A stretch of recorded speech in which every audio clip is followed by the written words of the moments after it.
Welcome to the Capitol Theater Conversations, Industry Edition. This series of educational and informative offerings is made possible by the generous support of our sponsor, the law firm Capuzzo Lighty, PLLC, with additional support from Baker Boyer Bank, Fresh Hop Group, G.H. Moen LLC, the Moen Family, Red and Carolyn Ramsey, Yakima Sunrise Rotary, and from donors just like you. Welcome back, or welcome if this is your first time, to a Capitol Conversation Industry Edition. I'm Charlie Robbins, CEO of the Capitol, and it is great to share with you this conversation with a dear friend, a phenomenal entertainer, an amazing talent, and a truly wonderful woman, Valerie Vigoda. Valerie, great to have you with us. Thank you so much, Charlie, for that lovely intro. It's great to see you. It's great to be here. Indeed, indeed. We have so much to share because you have been doing so much. And I want to start with a thumbnail that people get an understanding of just how talented you are, but also the background that got you to where you were. Everything from college to the early performing, the Army, and everything else, so that we get a first taste on your background.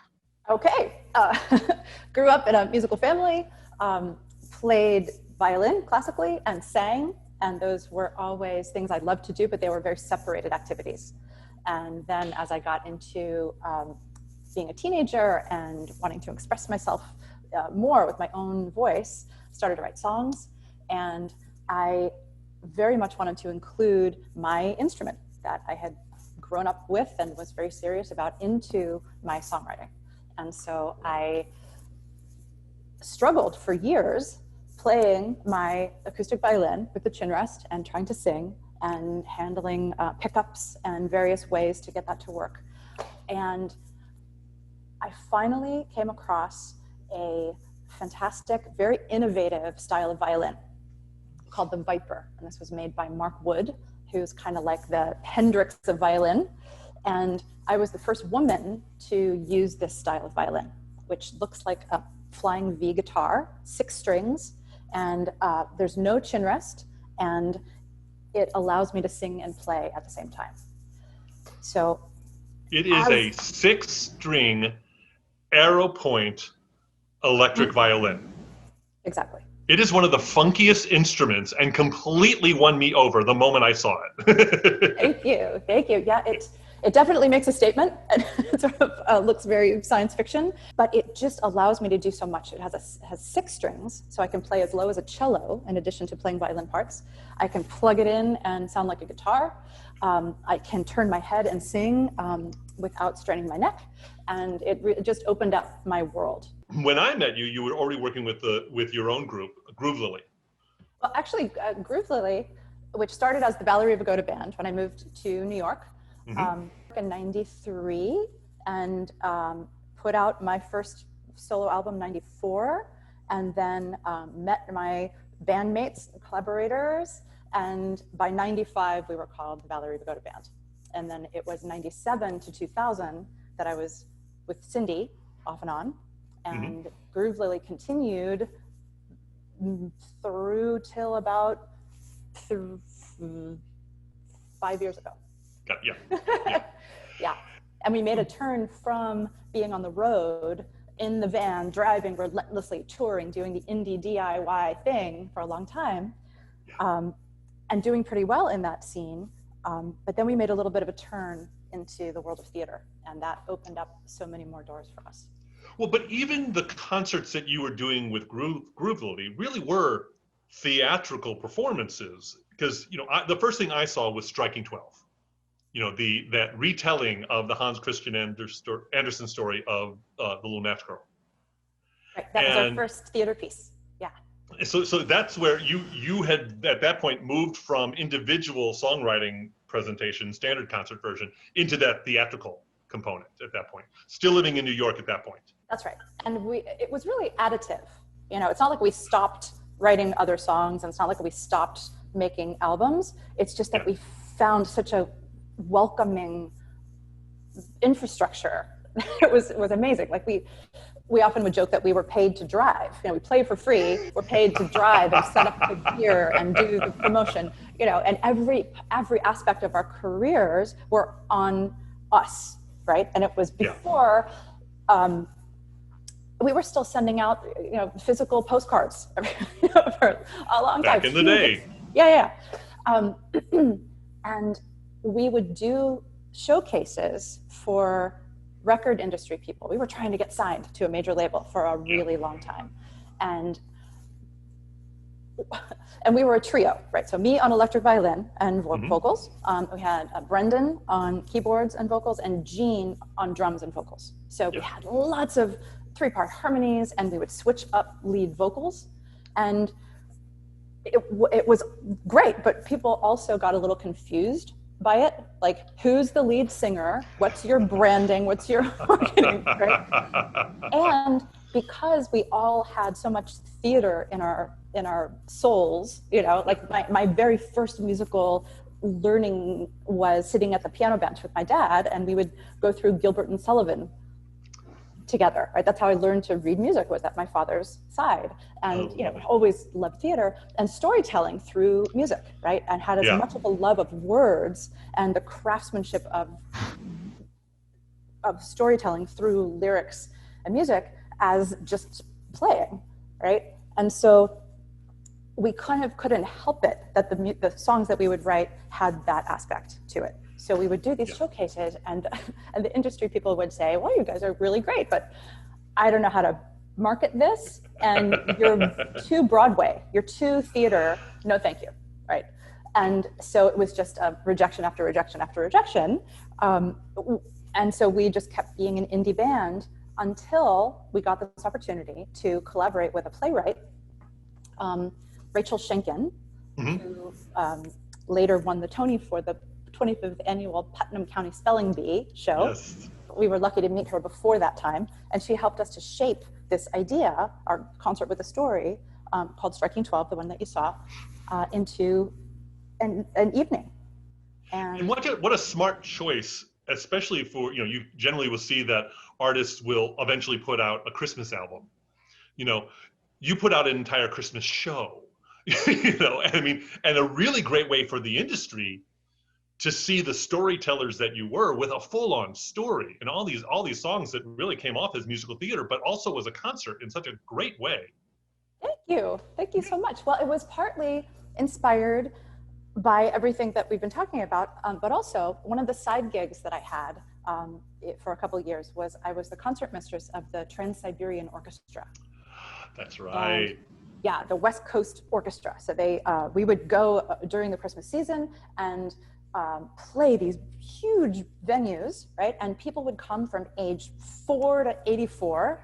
And it was it is still a wonderful alternative to traditional Christmassy things you do with your family. Like, all right, we've seen the Nutcracker a million times, Mannheim Steamroller, they're awesome, and wow, Trans-Siberian Orchestra, and it's a rock band, and it's got a great light show, and it's got a story. And the narrator would come out and speak. And while I was doing this one year, Brendan, who was my partner at the time, came to see this. And he was like, oh yeah, what a great idea.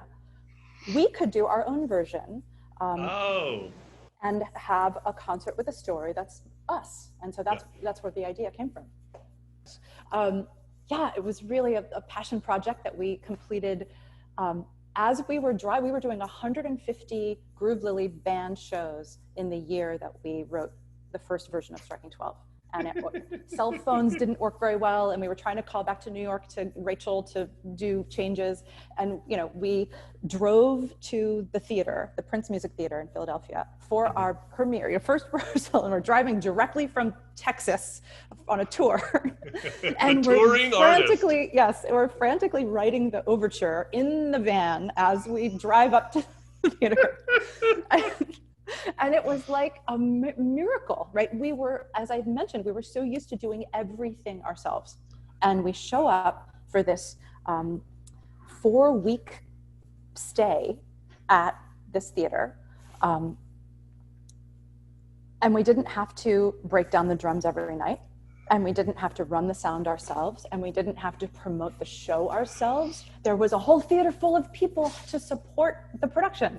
We had a director, we had a lighting designer and a sound designer. It was so amazing. and so we just loved it, right? And in our premiere run, we got reviews, right? And we were used to scrounging for anybody to care to come out and see us at the club or the bar, right? All of a sudden, oh, here's the Philadelphia Inquirer. Of course, the reviewer is here to, write about your show. And it was just like this world had opened for us. And not only were we warmly received by audiences, but it, without our even trying, it led to a record deal with a theatrical record label called PS Classics. And it was like, oh, duh, right? We were trying for so long to fit ourselves a square peg into a round hole, the music business, pop radio, blah. And everybody said, oh, you're so theatrical, you're too Broadway. It's like, okay, let's do that. Do what you really are naturally good at, and everything becomes so much easier. Such a good life lesson.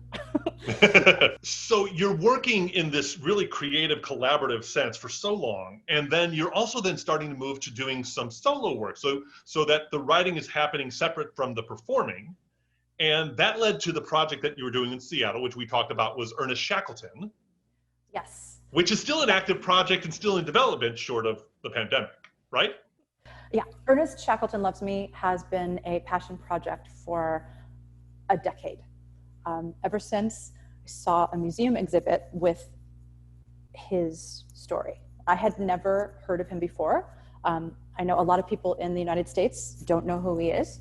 He was an explorer 100 years ago who took 27 men to Antarctica, and he got almost all the way there when their ship got trapped by the ice. And they thought they could just wait until spring, and then there would be a thaw and the ice would melt and they could continue on their way. So they stayed during the dark Antarctic winter and made it work. And then when spring came, the ice did not melt. Instead, it crushed the ship and destroyed it completely, and the ship sank. So they were left on the edge of the planet. It's 1914. World War I has just started. No one is going to rescue them. They're on their own. And they should have all died for sure. And it turned into this 2.5-year ordeal, one of the greatest survival stories ever. And every single person survived. Because Ernest Shackleton was such an incredible leader, a relentless optimist, a brilliant man. And his story is now taught in business schools to MBA students around the world as an example of amazing leadership. And one of the wonderful things about his story is how much he valued artistic expression, right? He insisted that when their ship was sinking, and every man was allowed 2 pounds of gear only, he insisted that they bring the 14-pound banjo along with them as they trudged across the ice, right? Because he knew singing and playing the banjo would keep their morale up. So he encouraged storytelling and humor and jokes and singing and all of these wonderful things that in our society are the first to go, right? And especially now in a pandemic, we need it more than ever, right? We need to be breathing deeply like you do when you sing together. We need that connection. We need laughter, all that stuff. So anyway, his story inspired a musical, which we premiered at Seattle Rep in 2014. 100 years later. Exactly. And then we took it to a couple other theaters and then to New York, to Off-Broadway, second stage in 2017. And it got filmed by Broadway HD. So it was one of the first theatrical productions to be allowed to be filmed like that. So. Well, and you have had such an amazing group of artistic communities that are about as distinct as they can be, from New York to LA to Seattle. I mean, all of them providing something so distinct. And yet it's kind of hard to skip the opportunity that LA is for all of the many, many artistic opportunities for someone like you who has a career that spans every media and is working so dynamically. Yeah, it's just awesome. Thank you. Well, there's a lot of opportunity here, and it's been a 4-year adventure to Seattle, and it's been beautiful and eye-opening to get to know that city as well, and to be near Yakima. Uh-huh. Not quite there, but almost there. And so it's been great. It's all, there's nothing bad. Yeah. And it's just lots of transition, lots of change, personal, professional, family-wise, Yeah. but that's what it is. It's all a gift. Well, Valerie, I could not be more thankful for you taking the time to share just such an awesome career path. We have so many of our listeners who are younger people who are thinking about the arts as a career path, and showing each time that we have one of these interviews, there is not a defined way to do this. And you have such a distinct and varied way in which you did it. And thank you for sharing that. That is just so, so lovely. I want to thank you for taking the time, being with us, and to everyone out there, taking the time for sharing this conversation with us. It is such a joy during this period to have some time to connect. So remember, please stay connected while we are all mindfully keeping apart. Thanks so much.